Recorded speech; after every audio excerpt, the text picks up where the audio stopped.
Right, Proton Mail, new series, let's kick it off.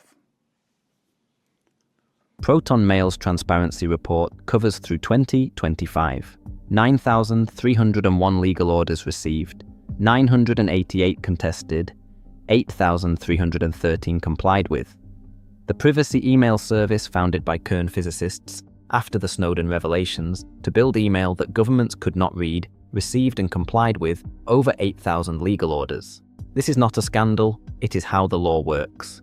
Proton is more transparent about it than almost any competitor, but in 2021, Swiss authorities compelled Proton to log and provide a French climate activist's address, and the most common complaint from paying users in 2025 and 2026 is not a privacy breach. It is that their custom domain emails keep landing in spam. Andy Yen was a particle physicist at CERN, the European Organization for Nuclear Research in Geneva. He holds a PhD from Harvard.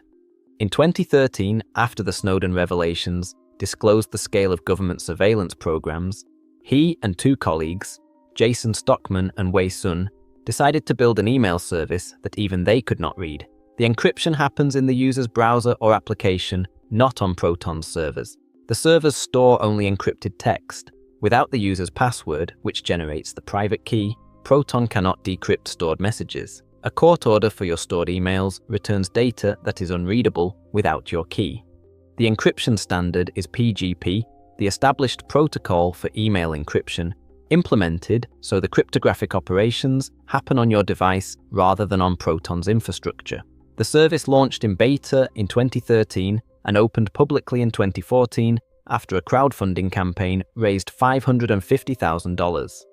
Proton VPN followed in 2017. By 2026, the ecosystem includes encrypted email, a no-logs VPN ranked second in the privacy community, behind Mullvad, encrypted cloud storage, an encrypted calendar, an open-source password manager, a Bitcoin wallet, and an email alias service that Proton acquired. The bundle plan covers all of them. On June 17, 2024, the Proton Foundation became the primary shareholder of Proton AG. The foundation is a Swiss non-profit with no shareholders. Its mandate is to protect the privacy mission, regardless of what happens to the commercial company. By the announcement date, the foundation had already distributed more than $5 million in grants. No other privacy email provider in this comparison has an equivalent governance structure. The foundation cannot sell Proton to a company with conflicting interests without violating its own purpose. That is the same structural protection that prevents a Cape-style acquisition of the kind that reshaped ExpressVPN. What end-to-end encrypted email actually protects is more specific than the marketing implies. The content of your emails, stored on Proton servers, is encrypted with your key. Proton cannot read it. Between two Proton users, the entire message, including attachments, is encrypted end-to-end. You can send password-protected messages to non-Proton users who decrypt through a link. What it does not protect is equally important.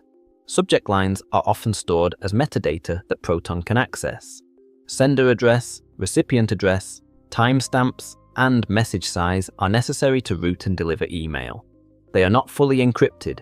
If you send a standard email to a regular email address, the receiving server gets the content in readable form. The encryption only protects content between users of the same system. And under Swiss court order, Proton can be compelled to log your connection address going forward, identifying you as a user and potentially identifying your location. The bridge application creates a local connection between your preferred desktop email program and Proton's servers. It handles the encryption and decryption on your computer and presents a standard mailbox to your email application. It is open source, meaning the code that handles your decrypted emails can be independently verified. The email alias service lets you create forwarding addresses that hide your real address when signing up for other services. The free tier requires no payment details and provides basic encrypted email. Paid tiers add custom domains, more storage, more addresses, and access to the full ecosystem. The ecosystem breadth is the strongest commercial advantage. No other privacy email provider offers an integrated suite of this depth. For someone who wants private email, a VPN, encrypted storage, and a password manager from a single provider under a single subscription, the bundle is the only option in the privacy space that covers all of those needs. The question that matters more than any feature list is what you are protecting against. If your concern is an email provider scanning your messages for advertising, Proton Mail solves that completely. If your concern is protecting source communications, as a journalist, Proton Mail solves that for messages between Proton users. If your concern is total anonymity from all authorities, no email provider solves that, and anyone claiming otherwise is not being honest. The 2021 controversy is the foundational trust question. French authorities could not request data from Proton directly under Swiss law. They submitted the request through Europol to Swiss authorities, who issued a Swiss court order compelling Proton to log the activist's connection address. Proton had no existing log. They were forced to create one. After the incident, Proton updated their privacy policy to clarify that while they do not log by default, they can be compelled to do so under court order. The policy update was the correct response. The reputational damage was real and ongoing. The transparency report puts numbers on the legal reality. 8,313 complied orders out of 9,301 received. An 89.5% compliance rate. This is not a bad number. It is Proton taking its legal obligations seriously under Swiss law, but it clarifies what privacy email means in practice. It means designed to minimize what can be handed over. It does not mean immune to law. Custom domain deliverability is the most consistent friction for paying users. Emails to corporate addresses being blocked. Messages landing in spam despite correct configuration. The structural reason is that the major email providers control the world's largest receiving infrastructure. Their spam filters are built around their own sending reputation. A smaller provider whose network addresses overlap with a privacy VPN service has less sending reputation. This affects every privacy email provider, not just Proton. But Proton users feel it most because Proton is the largest privacy provider and the one most often used with custom domains for professional email. The anti-abuse systems create an additional frustration.